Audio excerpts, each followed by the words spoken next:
Hi. Welcome to study number 12 in our series, our summer series, looking at gray areas that are presented by our culture that can make it challenging for Christians to figure out where we need to stand and what we need to do in response.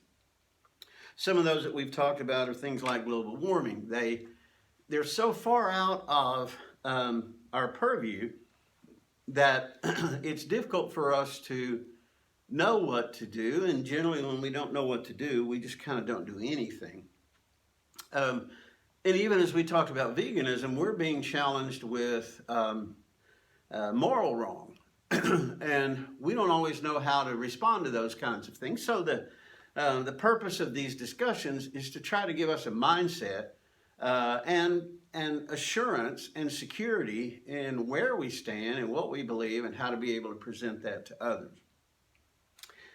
In the culture in which we live, you can make a personal statement on your personal social media that has absolutely nothing to do with your employer, your function in the workforce, or the job or company that you work for, and still lose your job due to social pressure. There are socially protected people and behaviors that can bring swift punishment if insulted or offended. Now, I want you to hang on to those two words, insulted or offended. Those are very subjective words. And in a culture in which people seem to wear their feelings on their sleeves, it's almost sometimes very difficult to not insult people, to not offend people, regardless of what our intent is. And please understand, this is subjective to the person who receives it. It's not whether or not you were trying to offend me. It's whether or not I had the feeling of being insulted or offended. The notion of cancel culture or erasure is to remove something from existence.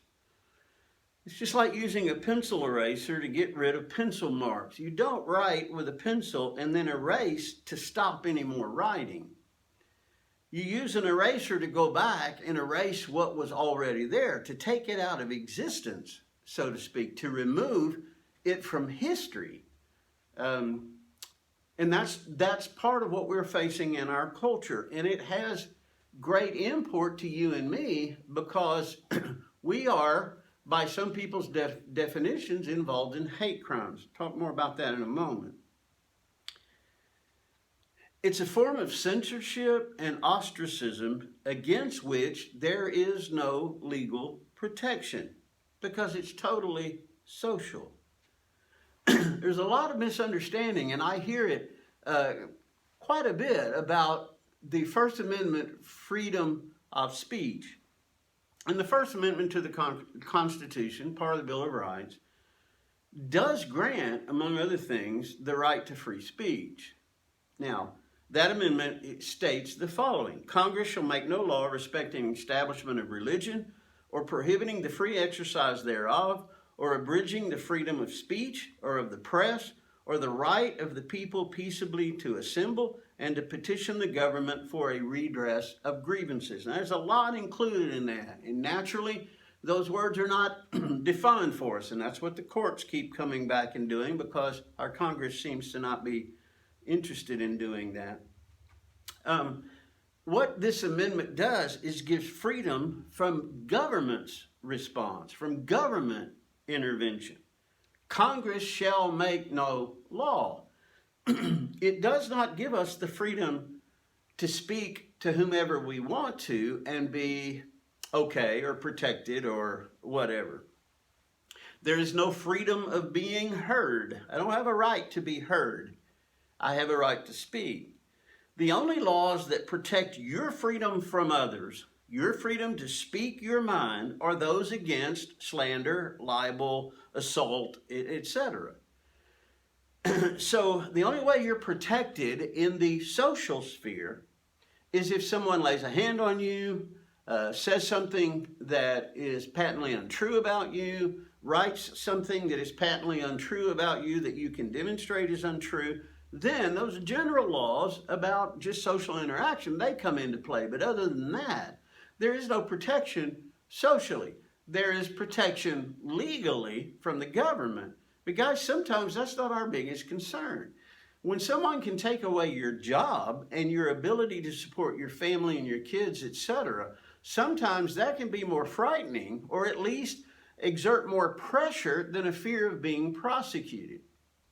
If you're prosecuted and if you're convicted, you're going to get 3 meals a day. You're going to get medical care. Now, it's not in the best environment, etc., but the threat to your ability to even maintain life is not there. So in some ways, the cancel culture strikes more fear in some ways, and obviously about some things, than the government does.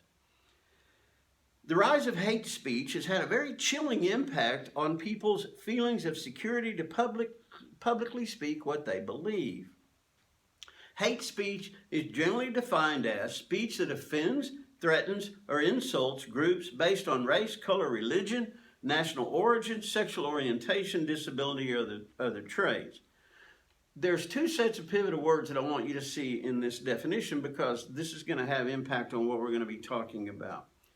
The first is 2 words that describe someone else's response.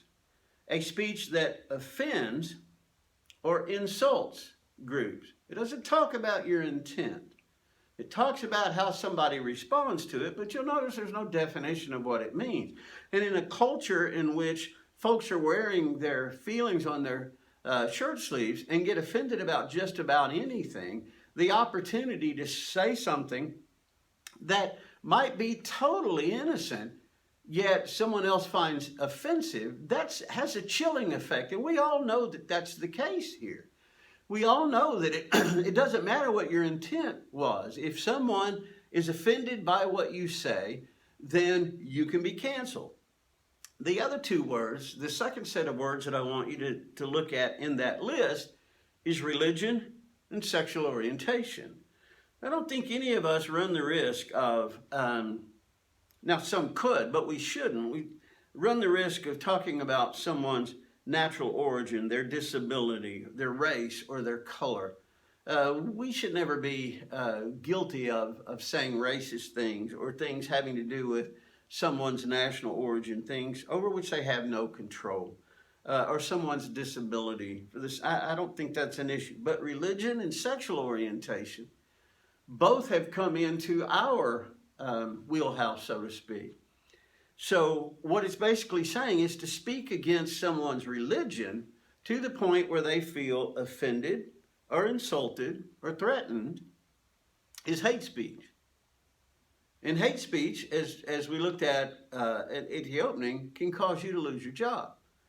It can cause a lot of other things. It can cause you to be ostracized. You can lose friendships, all kinds of things.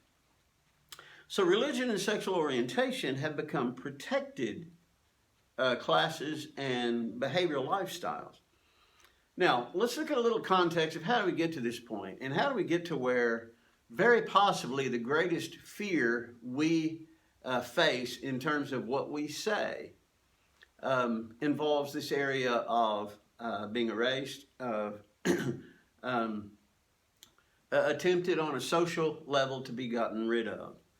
In the past, getting your speech, your ideas, whatever, out there was dependent on your access to others. And quite frankly, that access was limited.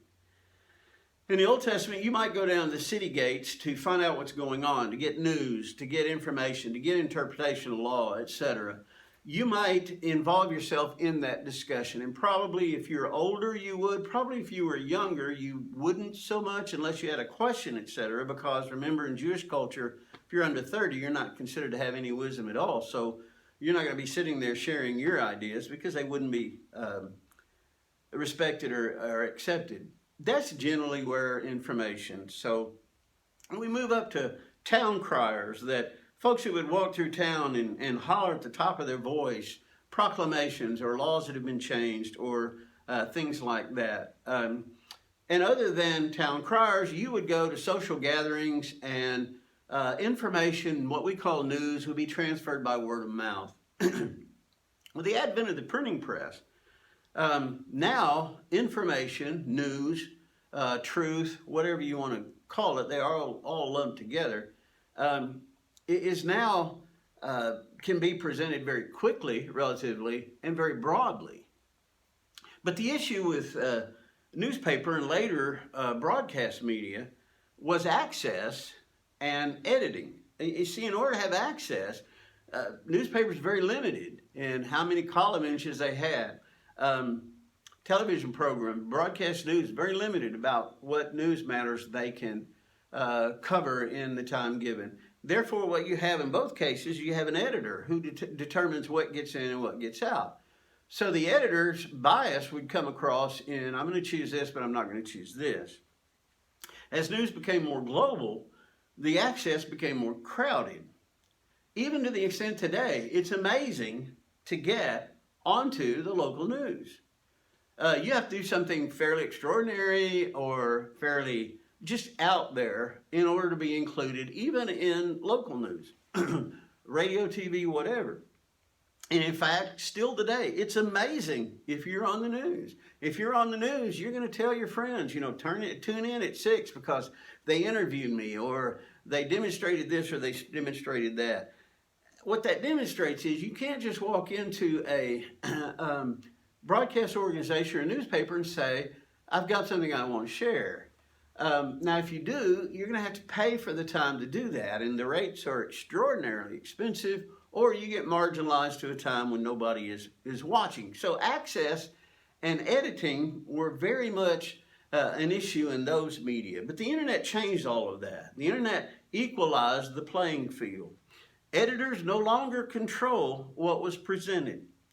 Anyone could post just about anything to just about anyone. The problem with the internet is just the opposite of print and broadcast media. Too much space, too much access. It's easy for everything to be presented, and when everything's presented, it's difficult to find anything. What you present can be buried, and most probably will be buried. You can't just put up a website. You can't just go on YouTube and upload a video. You've got to point people to it, unless it's something that is controversial or whatever, and they're searching and they happen to find it, but then again, they've got to tell their friends, etc. You've got to know what you're looking for. That's how Google established so much power, is creating the ability to go through billions of websites and pull out information that you're looking for. Movies, television, and print media are regulated and rated. There's only certain things you can include in those because they are regulated and they're rated. You go to movies based on their rating, and you know within a certain extent what is going to be presented or what might be presented. The internet is not on any practical level regulated or rated. There has been vehement First Amendment protection for the internet, so to the extent that we know that stuff you could never present on those other media, you can freely present. Even dangerous things, even destructive things that harm people. And, I often wonder if the technology, computer technology and the internet had developed in the 50s, do you think the internet would be unregulated? I don't. I think it would be subject to the same laws of censorship and all of that, those other media, and the fact that those other media came into reality during a time of higher morality or higher concern about what is presented to people. I think probably if movies were invented right now, they would probably have so much more freedom than they have because of when they were. Now, on top of the internet is the rise of social media. All of that former stuff, all the newspaper, television, all that kind of stuff became irrelevant in the time of social media. And social media has risen in an explosive way. If you just consider just how old Facebook is, how old Google is, most all of us have seen it in our lifetime. This is not a generational change. This is a very rapid change. It gave the rise to social media. Pew Research has determined 62% of adults in the U.S. get their news from social media. Now that bears repeating. Pew Research, a polling organization, a very well-respected polling organization, reports that 62% of adults in the U.S. get their news from social media. Now, if you add in email portals, like you go on AOL or you go on Yahoo or whatever, before you can get to your mail, there's going to be all kinds of news items that are presented to you. And the idea is to get your attention, get you to spend time on their website so that they can show you advertising and all of those kinds of things. Now, if you add in that, according to Pew Research, 75% of adults in the United States get their news from email portals, social media, or both.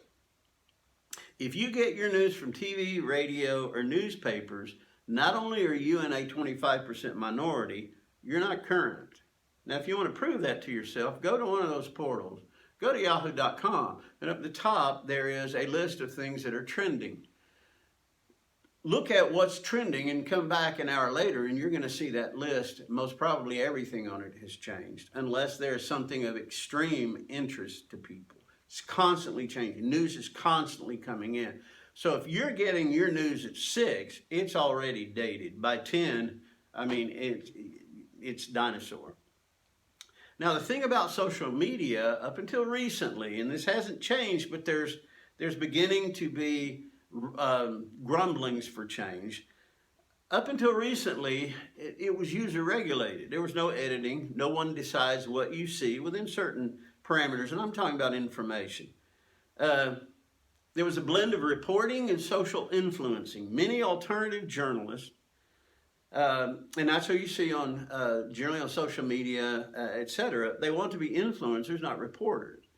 Now, this is also true in mainstream media because they've had to relent to the pressure. So you go on MSNBC, you go on CNN, you go on Fox, whatever, you're going to see news show after news show that is interpreting to you what the events of the day are and how you should respond to them, etc. Because so even those shows are social influencers, they're not news reporters. Social media administrators have recently come under attack for not filtering content, and there's two basic attacks that are taking place, and this has happened in the last 2 election cycles. One is the rise of hate speech, and the other is the rise of misinformation. Now, as we've talked about before, in a culture of no truth, there can be no misinformation. There can only be your opinion, your bias, or your agenda.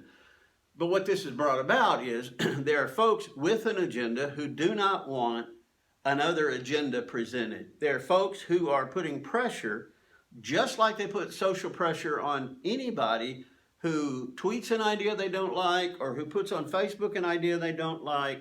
They will use social pressure to try to erase or cancel that. That's the same thing that's happening. And right now, the leaders of these media are in Washington, and they're being grilled about, does social media have too much influence? In other words, there's a fear that they're influencing people's thinking. And rightfully so, because that's exactly what's happening. But the unstated question is, should it be regulated? Well, if so, who's going to do it? Who's going to determine what's thrown in and what's thrown out? That comes back to who's going to be the editor of Facebook, who's going to be the editor of social media, Twitter, etc. And the question that comes along with that is, what's going to be the basis of determining that? So with cancel culture and hate speech, we've seen the erasure of some pretty notable people. J.K. Rowling has been canceled. Gilbert Gottfried, Kathy Griffith, Ellen DeGeneres is in the process of it. Roseanne Barr, Jimmy Kimmel is fighting for his career because it's come to light that he did some blackface presentations in the past. Jimmy Fallon, same charge, same challenge, and also the same fight. Those two guys are battling for their careers because they disparaged races by wearing blackface. Megyn Kelly lost her job because she questioned what's the problem with blackface. And I think very possibly she was trying to get some dialogue going, but no, you can't raise the question. So pressure was put on the news station, and she was released from her job. Now, what that says is a couple of things. You can't be too big to be canceled. But then the other question comes is, how small can you be and not have to worry about it? Guys, could it be that Satan's greatest threat to try to silence Christians is not the government, and that's what we've always been afraid of, but it's the culture. It's the current ability of someone to erase someone without concern about government interference. In the past, folks couldn't silence us. They could only not listen, and they could tell their friends not to listen. But using peer and social pressure is creating fear of speaking. We all know that fear. It's palpable because we have seen people's careers ruined. And I think sometimes between you and me, there's a false sense of anonymity because, I just connect with my friends. No, that's not how it works. When you put it out there, it is public, and it can be found. And if there's somebody that decides that they want to make a example out or whatever, it's very easy to do. In fact, that's what corporations are doing right now, as much as anything, to people who apply for jobs. Let's go look at their social media. Let's get to see are they going to be an embarrassment to us? Are there problems there, etc. Would it be insulting or offensive, remember those two words, to call a lifestyle a perversion? Well, I think if you're involved in that lifestyle, you would consider it insulting, or you would be offended by that word. Would it be insulting or offensive to say that other religions are false, or bad, or evil? Now, I think at this point you expect me to say that you should watch what you say. That's really not the import of what I'm going to try to share with you, with one caveat. I think it's always best to speak the oracles of God. You got to be very careful of your opinions. But if you speak truth, and I mean God's truth, then not only are you being fearless, you're being wise. Deuteronomy 31 verse 6 says, "Be strong and courageous. Do not be afraid or terrified because of them, for the Lord your God goes with you. He will never leave you nor forsake you." I think many of us are living in social fear, or could be living in social fear. I've got to be careful what I say, etc., etc., etc. And with the caveat I've given, be wise in what you say. But other than that, be courageous, be fearless. Again, like we talked about last time, don't be stupid. Don't be reckless, be fearless. And I have witnessed a lot of reckless statements by my brothers and sisters on social media. Joshua chapter 1, verse 9. "Have I not commanded you? Be strong and courageous. Do not be afraid. Do not be discouraged, for the Lord your God will be with you wherever you go." 1 Corinthians 16:13. "Be on your guard. Stand firm in the faith. Be courageous. Be strong." This is no time for us to live in fear. And if we do live in fear, Satan has achieved what he's trying to achieve, and that's shut us up. It doesn't matter what we believe and what we practice in our world if we keep our mouths shut about it. And the Great Commission is about not keeping our mouths shut. 1 Chronicles 28, verse 20. "David also said to Solomon his son, Be strong and courageous and do the work. Do not be afraid or discouraged. For the Lord God, my God, is with you. He will not fail you nor forsake you until all the work for the service of the temple of the Lord is finished." Psalm 31:24. "Be strong and take heart, all you who hope in the Lord." Do you hope in the Lord? Yes, you do. Then be strong and take heart. 2 Timothy 1, verse 7. "For God has not given us a spirit of fear and timidity, but of power, love, and self-discipline."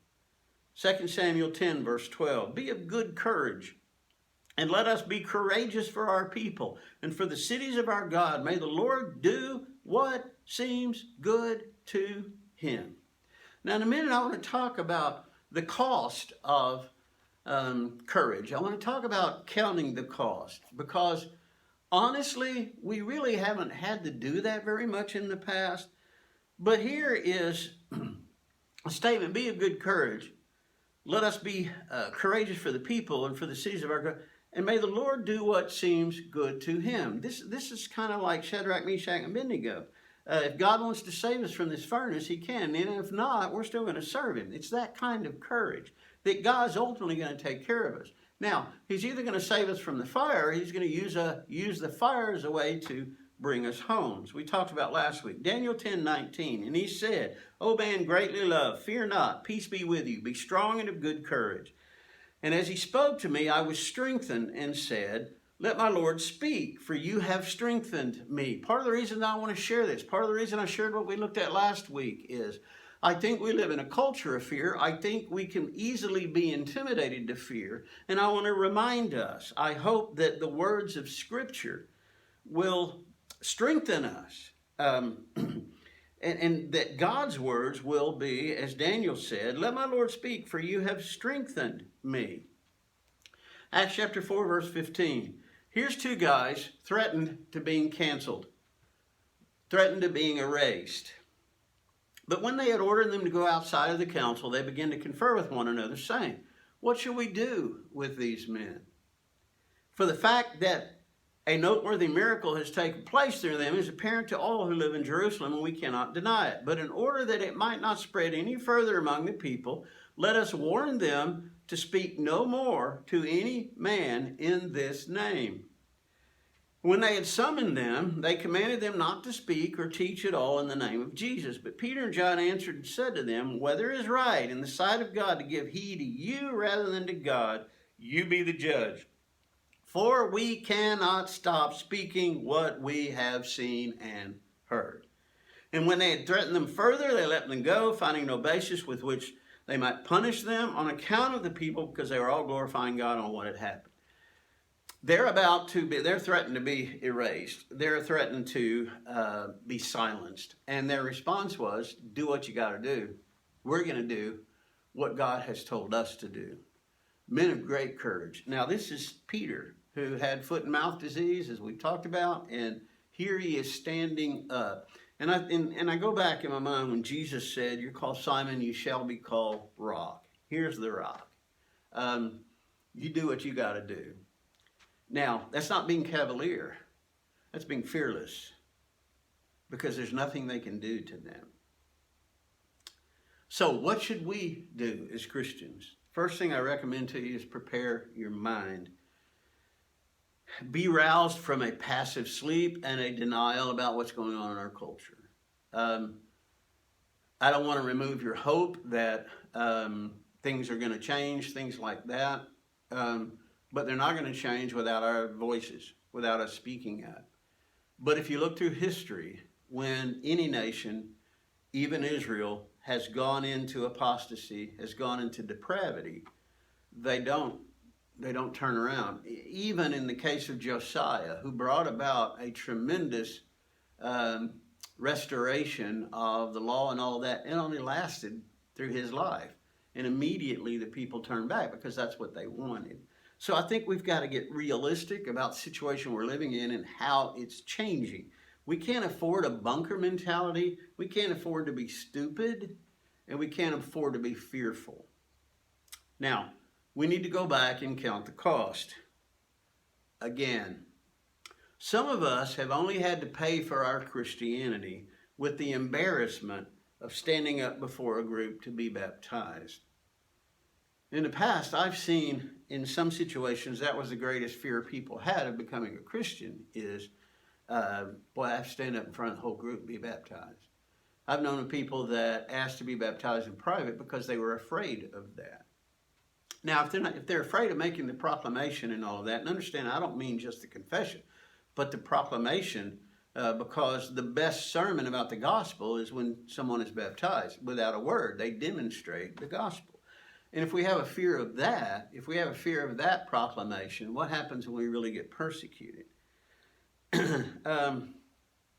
If we're not used to this, we may perceive it as being new.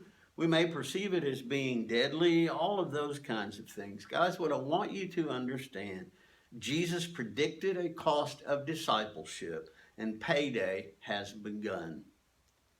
We need to be realistic about the cost, and we need to be fearless. Luke chapter 21. But before all these things, they will lay their hands on you and will persecute you, delivering you to the synagogues and prisons, bringing you before kings and governors for my name's sake.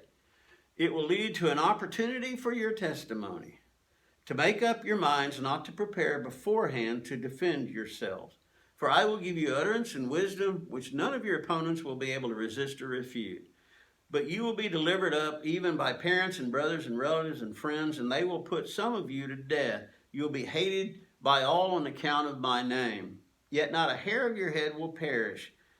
By your endurance you will gain your lives. And I think there at the end he's talking about our eternal lives. Now he gets it very close to home. Your culture is going to attack you, even down to your own family, etc. Don't worry about what you're going to say. Just be courageous. But no, count the cost. It's going to happen. Now, in a way, we've been set up because in the United States, we've had a relative freedom from persecution. I've heard that prayed my whole life. Thank you that we can worship unmolested. And that has set up kind of a lull to where we, I believe, don't have a realistic expectation of what the cost of discipleship is because we've never really had to pay it before. Now paydays come due. And the payday is going to become even more so as time goes on. So what do we need to do? First, I would recommend is you get untethered for the world. Now, what I'm saying here is not intended to frighten you. It's intended to prepare you. Put yourself in the best situation. Paul did that. When he was arrested, he would claim his Roman citizenship if he could help him. He was wise as a serpent, but he was harmless as a dove. We put ourselves in the best situation we know to. See, that's being non-reckless. That's not being ridiculous or rebellious or whatever. It's just being wise. It's being smart. So untether yourself from the world. If you're in debt, I strongly recommend that you get out of debt because financial debt is a powerful punishment in the United States. It's kind of like the book of Revelation where, you would have to take incense and you would put it in the censer and you would say, Caesar is Lord. If you didn't do that, you basically didn't get your Social Security number stamped on you and you couldn't get a job. So it was tremendous economic persecution. And sometimes that's close to home because one of our greatest fears is, how are we going to take care of our families? How are we going to take care of our households, etc.? So get out of debt. And that way there's no leverage against you. Now, regardless of what your situation is, start right now getting yourself out of debt. You can be out of debt within 5 to 7 years, regardless of where you are, how much debt you're in, etc. And there are resources to help do that. And if you need help doing that, please holler. But what happens is, remember last week we were talking about being tethered by God. Untethering from the world and being tethered by God means there's no leverage that anybody has to use against me. God's going to take care of me no matter what. I can do this ropes course. And this ropes course is getting more and more difficult due to the things that we've been talking about. But I'm still fearless because God's on the other end of the tether. I can't fall or fail. So get out of debt so that the power of financial punishment is taken away. If I'm out of debt, losing my job can be an issue, but it's not going to be near as much of an issue if I've got people at my front porch every month demanding money. Secondly, simplify your life. If you look at the example of Paul, if you look at the example of Jesus, as we talked about last week, the less you have to lose, the less you have to fear. And the most dangerous person from an opponent's perspective is someone who has nothing to lose. He's not afraid. He's living fearlessly. And simplicity in life does that. I don't have to worry about things. I don't have to worry about maintaining stuff. So simplify life. Use social media as a platform, but be reflective on what you say, not reactive. You're going to be baited. I want you to think about what you say. And the problem with social media, it's so immediate People are often reactive. And I've seen brothers and sisters who are reactive. They go on and write something white hot. And when you do that, there's a tendency for your bias and your perspective and all of that to be presented as fact, etc. Understand that at some point you'll be baited by somebody because it is too public. As I said before, it's best to speak the oracles of God. Don't make it about you or your opinion. Be careful of opinions. If you have an opinion about something, state it as such. My perspective is this. If it's not an opinion, it should be, thus saith the Lord. Now, you don't have to quote scripture, but it's not a bad idea, obviously. But do your best to paraphrase what God said. Because then there are issues with God. And if push comes to shove, you can back it up with scripture. Now, that doesn't mean you won't be persecuted. But in the minds of so many, you'll be vindicated. So, best to speak from the oracles of God. Don't make it about you. Be careful of opinions. State them as opinions. Expect what you say to be taken out of context that you intended. So, give thought to what you share, especially if it's political, if it has to do with things going on in our culture, things like that. And again, I'm not trying to frighten you. I'm just trying to prepare. I'm trying to help you get a mindset that we are living in a culture that in many parts would destroy us if they could. Because they can't destroy us, then they want to silence us, and that's kind of the next best thing. We've entered a new world at blazing speed, and we've got to adapt to that. Be smart in your use of social media. Be smart in who you listen to, where you get your information, etc. Be wise as serpents, but live fearlessly. Also, I want to reiterate, count the cost. If you shut up, if you have an opportunity to stand and you don't, there will be a price to pay. If you have an opportunity to stand and you do, now as an ambassador of God, not as your own ambassador, there will be a cost to pay. Be ready to pay the cost. Now, the cost of the first, of having an opportunity to speak and not doing so, that could be the cost of your soul. Of having an opportunity to speak and you do, and it leads to you losing your job, losing your friends, losing your life, then once you've counted the cost, then you can proceed with wisdom and with courage because you're willing to pay the cost. Remember, when I'm tethered to God, remember the example from last week of the fears that people have. COVID's out there. I might catch it and die. So if people oppose you, they could run you off social media. So if a crazy person hears a stand that you make and decides to hunt you down and kill you, and we've heard in the news those things happening. So if your trust is in God, if your hope is in God, He will take care. The tether can never come loose. And I want to remind you of the second part of that promise. Not only will He take me into glory, which has always been my goal, He will take care of everyone that I love because He's very good at doing that. What about a fear?